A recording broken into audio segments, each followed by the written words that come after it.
Greetings and welcome to this edition of Positronic. I'm Barry P. Cook.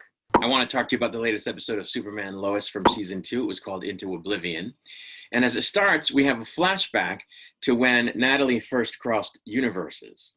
She was, I guess, in her workshop, her and her dad's workshop in their world, and her dad was fighting bad Superman, and she had to go up in her little craft to try to help him, I guess, and somehow a portal opened and she got stuck in it. And so we got to see that play out in this flashback.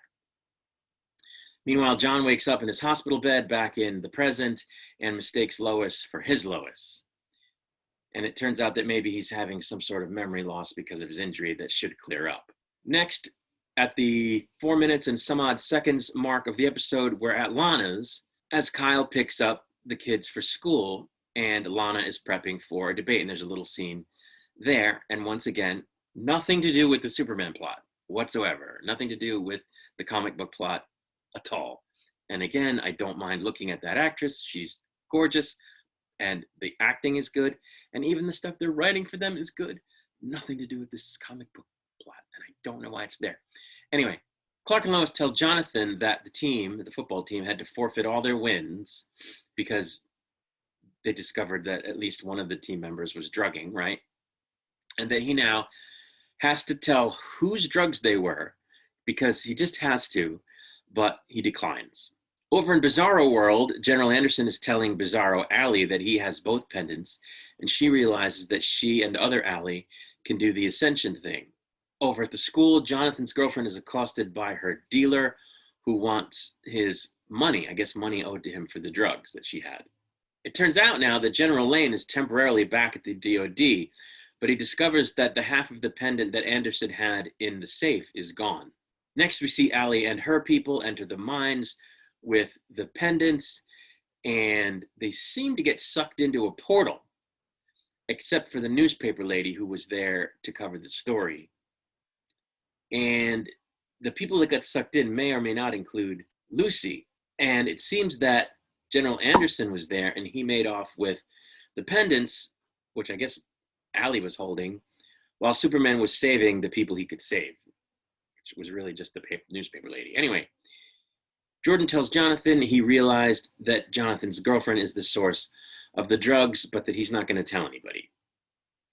Now we're 30 minutes into the episode, and we're back to Lana for another minute as Kyle helps her prep for the debate, and they talk about how he's the one that caused the scandal that she now has to fend off questions about, and it's just, okay, good, but why it's not the comic book plot? Why it's a comic book show? Anyway, General Lane interrogates Allie because I guess now they have her. She didn't get sucked in. Okay, so she's one of the people who didn't get sucked in. So she's in custody. He's interrogating her. He wants to know where Lucy is, but she won't tell. Now we're 35 minutes in, and we're back to Lana again, and more debate prep for 2 minutes. It's like, why are they doing this? Jonathan's girlfriend is approached by her dealer again while Jonathan is there, and when he tells the guy to back off, the guy starts to beat on him, and when he starts doing this, Jordan can hear it, and he shows up at super speed and epically kicks this guy's ass, even though the guy was hopped up on XK, so it was really cool, actually. But in order to be there, he had to ditch out on a meetup he was supposed to have with Sarah and her friend, the girl that she kissed at camp, which I don't know why she's meeting with her when she's supposed to be with Jordan, and why she would invite Jordan to go along. Like, are you kidding me? But anyway, he kicks this guy's ass, and it was pretty cool. But he then has to bail on the meeting because he goes to go back, but then he realizes, no, he can't even really go in and show up even late to this thing with the other woman because he's got cuts on him and everything from the fight, so he wouldn't be able to explain it. So he totally bails. Lucy shows up at the farm and makes nice with Lois and Clark and her dad, saying that she barely escaped getting sucked into the portal and that she now realizes Allie is crazy and she doesn't want anything to do with it. We go back to Lana again at the 54-minute mark, and things are still awkward between she and Kyle as he tells her that he's actually moved out of the firehouse and into his own place.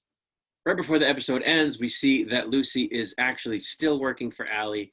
She was gaslighting them when she talked about, being done with her, and she actually drugs her dad and tells him, oh, you see, I'm the failsafe, which I don't know what that means exactly, but she's still in Crazyland apparently. And that's kind of where the episode ends. It was a pretty good episode. I kind of like how they're keeping up with this thing about how Lucy is under the influence of Allie, because it keeps making for a good plot twists. So I don't know, they could overdo it and it could get stupid, but so far it's been pretty good. As I said, I loved how Jordan beat the crap out of that guy. It was really, really awesome. But, you know, I see trouble ahead for him over this whole thing where Sarah is trying to maintain a relationship with the girl that she smooched.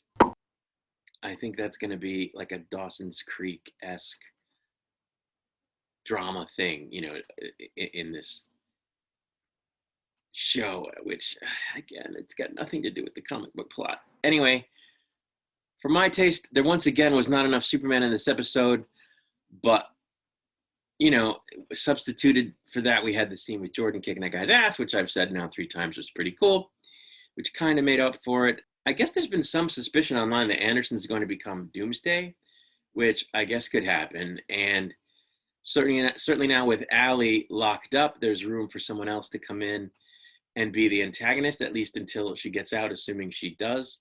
So, you know, why not Doomsday? And, you know, it would seem that Bizarro is, in fact, permanently dead, so it's not going to be him, which I think stinks. I think that would have been cool to have him still be in the picture, especially continuing to fight alongside Superman. But I guess that's not going to happen. Anyway, I'll be back with a review of the next episode once it airs. Until then, peace and long life.